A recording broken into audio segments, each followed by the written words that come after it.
This is part two. Right now, Larry Bird just came off one of the biggest losses in his college career, but he has no excuses. Let's go. The National Basketball Association, in its 33rd season, is troubled by diminishing crowds and declining television ratings, signs that fan interest may be waning. If college basketball was flourishing at the end of the 1970s, the pro game was crumbling. After the golden era of Bill Russell and Jerry West in the 1960s, a merger with the ABA in 1976 had led not only to new teams, but a new temperament.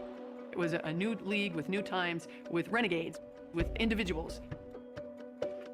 There was an argument made, plausibly, I think, that it was too black a league for the United States of America in the late 1970s. You think about the Knickerbockers at the time. The running joke was it was the Knickerbockers. You know, that's what it was. It was the N-word. It's turning off a lot of white customers that are coming to the game, you know. Why?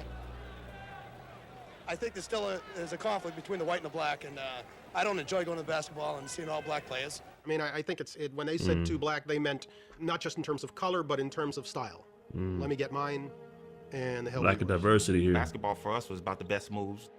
You wanted to be that big player that everybody talked about. You wanted to be the one. You didn't think about winning championships or team play. And those were just the issues on the court. The NBA had this image of an all-black league with a bunch of guys who did drugs. The teams were losing money, and they had no sponsors. And that's pretty much a death knell right there. It's a known fact that you need your white superstars. You just need more white ball players on the team for the white fans to identify with. And in the newest member of the Boston That's Celtics, facts. that's exactly what the league appeared to be getting. There's hope he can help solve professional basketball's difficulties, which some say are compounded by a question of black and white. The Great White Hope. What does that mean? Well, you know, it's very hard to say because there's a lot of great white players around, and I just hope that I can just fit in as well as some of them that has fit in. He ran away from that designation. He made it very clear, almost from day one, that he was not the Great White Hope. Yeah, that's a lot of pressure to put on somebody. That's crazy. Such deference meant little to black Celtics like Especially Curtis the kid. Rowe, Sidney Wicks, and Cedric Maxwell, who looked at Bird and saw not the Great White Hope, but another case of Great White hype. He didn't impress me no more than any white guy I've ever seen play before. I think that you would say that most black players at the time were racist, in the sense that we did not think that you could find a white guy who could play better than any black guy. When I walk in the first day of camp, them guys were on the floor stretching, and here comes the white savior, here comes this, here comes that. I sort of enjoyed it because I knew I was going to battle them all day. But Curtis and Sidney didn't last long. They didn't make it through the first practice. And they were cut. So then it was just Cedric. I'm thinking, oh, he's slow, he can't get off a shot. He's not that strong. This is going to be a layup. Bam, knocks down a jump shot. Okay, maybe that was luck. Gets the ball again. Bam, knocks down another jump shot. Now I'm thinking like, okay, hey, you know what? I'm gonna D this guy up. I'm gonna show him his life. 20 feet away, bam. 25 feet away, bam. My mind just goes, damn, this white guy can play. It was a good thing, too. The storied Celtics might It's dope to see like Larry Bird take the negative, you know what I mean, the negative and turn it into an absolute positive. And he actually used it to motivate his game, motivate him himself. Kind of reminds me of that Jordan effect, you know what I mean? Come on. This white guy can play. It was a good thing, too. The storied Celtics might have been the winningest team in NBA history, but they were fresh off their worst season in 30 years. And in Bird, they had a player who was not only supremely talented, but tough enough to take on any challenge. Right. I always played like everybody French was lick, against man. me. Everybody was against me. You should think up things to get me rattled before a game. He knew how to fight. I know that from off the floor. One night, somebody was hold on, Bird throwing hands. Give me that back. Hold on. I thought everybody was against me. You should think up things to get me rattled before a game. Bird throwing hands. He knew how to fight. I know that from off the floor. Hold on. One night, somebody was giving one of his buddies a hard time, and Larry went over and, said, hey, this is my friend, and this guy was a pretty good-sized guy. By golly, they go out back, and the guy turns and says something to Larry, and Larry hit this guy, and I caught him. Hit him so hard, I go, whoa. He was from the old school, and that's how he played. Larry Bird didn't play around, bro. Played the game hard. Played rough. There was no frills about him. He came in, he threw elbows. There was nothing smooth about Larry. New Englanders like that. They're hardworking people. They like that's how people view them, and that's what Larry was. Give me that. Put it back up. They also like winners. And when Bird led the Celtics to the NBA championship in just his second season, he was finally one of those too. Boston loved Larry Bird. It just wasn't so clear at first how much Bird loved the city back. There's only one place I'd rather be, French Lick. Thank you. Man, Larry was almost agoraphobic in his treatment of anything outside his hometown. He wanted to be the Wizard of Oz. He wanted to intimidate people and keep them at bay. The further we are away from each other, the more I like it. I had a nice little house. I had my little yard. I want to go from there to practice back. If we had a game coming up, I want to go there to the game and back home. It was all basketball. That's it, bro. No partying, no clubs, no hanging out with the friends, no girls. Trying to find things that we had in common that we could talk Nothing. about. Now, we start talking about basketball, start talking about players. It was, it was great. U.S. history? Nope. We forced passes, we made errors down the stretch. Daily events? Nope. I made the Didn't shot, care. and then Trending always events, up, like, Twitter, get back in the game, which we did. Instagram. Politics? Nope. Didn't care about Do it. anything I can't do or do Just no more than I basketball. can do. I just go out and try to do my basic game. He proudly dubbed himself the Hick from French Lick, and he looked every bit the part. But those who played him for simple did so at their own peril. One of the great ways, I think, of winding up with no money in your pocket is to think Larry Bird is dumb. Syntax is not intelligence. Unlettered is not stupid. He's got a great sense of humor. He just didn't show that to people. That didn't mean he didn't have it. He did, however, allow the public one small indulgence. That's what I You could come out on Saturday and watch him mow his lawn. Huge crowd started to stop. Larry Bird's cutting grass in front of his house. It's like, he's mowing his lawn in the springtime. Larry is about doing things himself. And Listen, man, don't never underestimate how just simple things can just relax as men, bro. It don't take much for us. Mowing the grass, trimming the house up, making the outdoors look good, breaking a little sweat here and there. Those are the simplest, but just happiest times for the fellas, man. Come on. He's mowing his lawn in the springtime. Larry is about doing things himself. And I think it's one of the things that made him so beloved in Boston. But as Bird navigated through his new world, he still had one eye fixed on a familiar foe Magic. in a faraway land. What tripped me out was I'm riding in the limo, and I'm seeing orange trees and lemon trees in people's front yards. I said, stop, I gotta go pick an orange.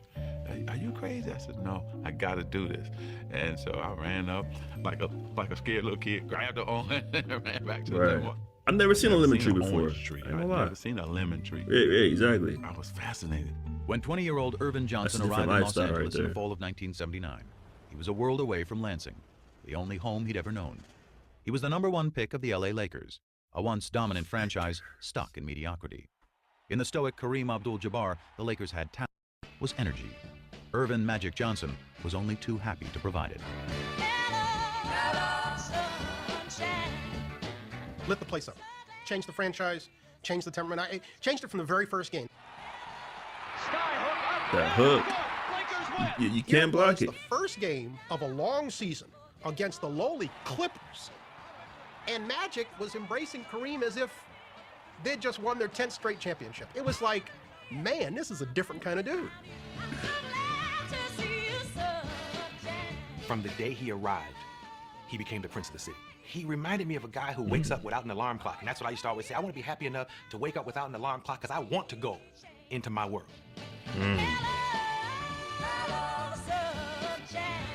He had it, what it is. As far as I was concerned, the it was not his ability or his size. The it was his attitude, was his leadership, was his mind. I mean, I don't have to talk about Game 6 in Philadelphia. Magic Johnson will shove. In his rookie season, Magic had helped lead the Lakers to the NBA Finals against the Philadelphia 76ers. In Game 6, with an injured Abdul-Jabbar back home in LA, Magic played all 5 positions, scored 42 points, grabbed 15 rebounds, and dished out 7 assists, leading the Lakers to the championship. In just 4 years, he had won titles in high school, college, and the pros. Magic, what do you have that makes you perform like this in these championship games? Well, I don't know. Just I love to win. Across the masthead of the Los Angeles Times, the next day it said, "It's Magic."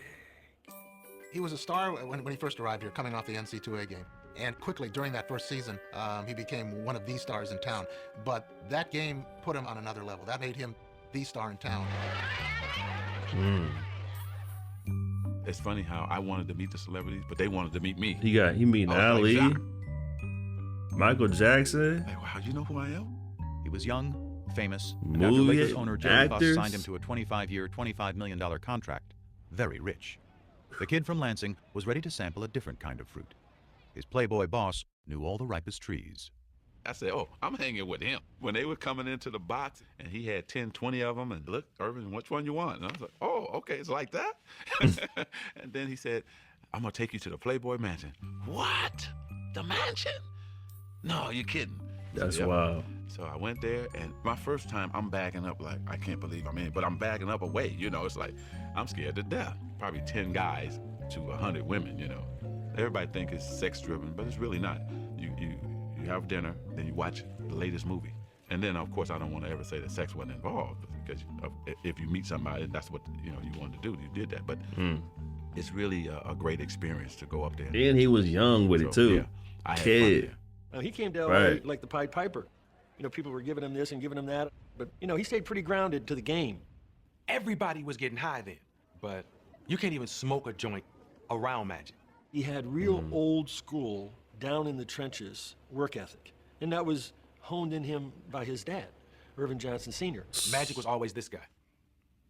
You know, he never did none of that, so I did everything for him. Magic Johnson was living on a natural high. He was starring in the role of a lifetime, point guard of a Hollywood team with an offense called Showtime. He even had the alter ego perfect for the production. I mean, Magic was his stage name. Even he would laugh about it. Well, he always says there's two people. There's Irvin Johnson from East Lansing, and there's Magic Johnson from Hollywood. Irvin Johnson is another guy. You know, here's Magic over here, and here's Irvin over here. Irvin is this fun-loving guy. He's a kid, bruh. Magic. You know what I mean? Was so serious and dedicated to his game, and he was a crazy, crazy competitor and a crazy man. Irvin, I think, is the smiling kid from Lansing. I think Irvin died about 25 minutes after the NCAA championship game. Irvin doesn't have the ego that Magic has. Magic got a crazy ego, and winning is everything. And Irvin wanted to, along with Magic, conquer LA. After having led the Lakers to 2 NBA titles in their first 4 years in town, Magic and Irvin were well on their way. That's wild, though. I think Magic wanted to be friends with Larry Bird. He wanted to be friends with him on the World Invitational Tournament, and Larry just wasn't very receptive. I think he wanted to be friends with him during the Final Four. Larry wouldn't even go over and shake his hand. So now Magic's saying, well, what's with this guy? Everybody loves me. How come you don't love me? And then they get to their rookie year, the first time they play each other. Well, they have a very hard foul. And they have to be separated a little bit. And Magic's like, all right, well, the heck with this guy. You don't like me? Fine. All right, good. I don't like you either. You know, he's a very competitive player, and I'm a very competitive player. And we go. Here we go. This is where it starts. We go for blood almost. The vibe was nasty. It was ugly. It was we didn't like each other. I'm the one that did all that. To tell you the truth, I just want to be hanging around him. I mean, that's my main competition. And he couldn't escape the memory of losing to him in 1979. Oh, it ate at him bad that he didn't win that national title against Magic. That was something, it just burned him. It was one thing for them to be in the 79 championship. Magic had the better team. Everybody agreed with that. Magic had the better game. Fine. Now you get to the pros. Larry has this incredible year. But there he is, watching in a club while Magic Johnson wins a championship, and he's thinking, all right, I'm behind 2-0 now. I watched that game, and I couldn't believe it. I always wanted to play at that level. But what Bird couldn't possibly have known was that he had inspired Magic's performance when he was named Rookie of the Year earlier that same day. The PR person from the Lakers says, hey, Irvin, the Rookie of the Year voting has come out. And Magic says, okay, well, who won? He said, well, Larry Bird won. And Magic says, well, was it close? And he said, oh, no. 63 He went out that day, yes, to try to win the NBA championship, but also to prove it to one Larry Bird. You know what? I should have been Rookie of the Year. Even though I won the championship, I still wanted to win the Rookie of the Year, too. He won that championship. I was pissed. I want him one. But even after he had won one the next year, his obsession only grew deeper. I'd get up in the mornings and see what he did because their games came on late. Then you look at the box score. I had to have him there for some reason, like a crutch, somebody I can compare myself to. I hated what was the being numbers. said, that Larry was better than me, and I'm just a guy who can control the game. My first 4 or 5 years, that box. It's crazy to see how closely they analyzed each other's games, and how almost obsessed they became with each other, and not even knowing the other person was doing the same thing that they were doing. Right? Just open up the paper up, see what the scores were, paying close attention to who won what, and you know what I mean. That's dope. But seeing how they both were like that against each other, but not even really knowing about it, that's fine. Come on. That Larry was better than me, and I'm just a guy who can control the game. My first 4 or 5 years, that bothered me a lot. I didn't tell nobody it bothered me, but it did. Their competitive dislike emerged from a greater truth, that on the court, they were doppelgangers. Team-oriented stars who cared about winning above all else. Basketball savants who fused the substance of the 60s with the style of the 70s. That was great. To create a new and exciting, yet selfless way to play the Behind game the in the back, 1980s. to the finish. Yeah, no I'm gonna look. pass. But I'm going to pass in a way to make you look like a jackass. They were so similar in the way they competed. I mean, they were two halves of the same brain. Same craziness to excel. I seen that first couple of days I was with him. Basketball IQ off the chart. Seen the game a little different than most players. Playing the game the right way was everything. A lot of guys can just score. A lot of guys can just rebound. A lot of guys can just make plays. We can do it all. Larry and Magic could control the game with 12 shots. It was amazing. They'd be 7 for 12. They'd have 20 points, 15 rebounds, and 12 assists. And you go, man, the guy shot the ball 12 times and was the best player on the court by far. But I think it was tough at first. I don't think either one of them wanted to recognize that they had any equal anywhere in what they did. But they sure as hell didn't want to recognize that their equal happened to be that other guy. That's why we hated each other too, because we knew we were mirrors of each other. I think for a while. Yeah, they're very similar, bro. They're similar. They have more similarities than differences. Continued low television ratings and tape-delayed finals, the league was struggling to get the word out. When the NBA and CBS signed a new TV deal before the 82-83 season, the rescue plan was simple. Sell more Bird and Magic, and sell them not just as ball players, but as arch-rival characters in their own dramatic saga. Been a storyline around them. This slick Showtime African-American guy out west, and you got the lunch bucket, floppy-haired white guy with the bruises all over his body. It's central casting. It's perfect. I mean, this was like made in heaven. In 1979, this idea of Magic and Bird was created. And so that was sort of a no-brainer. We'd have a doubleheader. It would be the Celtics playing first and the Lakers playing second. And that's the way we did it. And when the Celtics and Lakers both reached the finals just a year into the new TV deal in 1984, it appeared the superstar investment was about to pay off. It was huge. It was probably the biggest moment the NBA had up to that point. You had Boston and LA, East against West. It had all the elements of a classic showdown.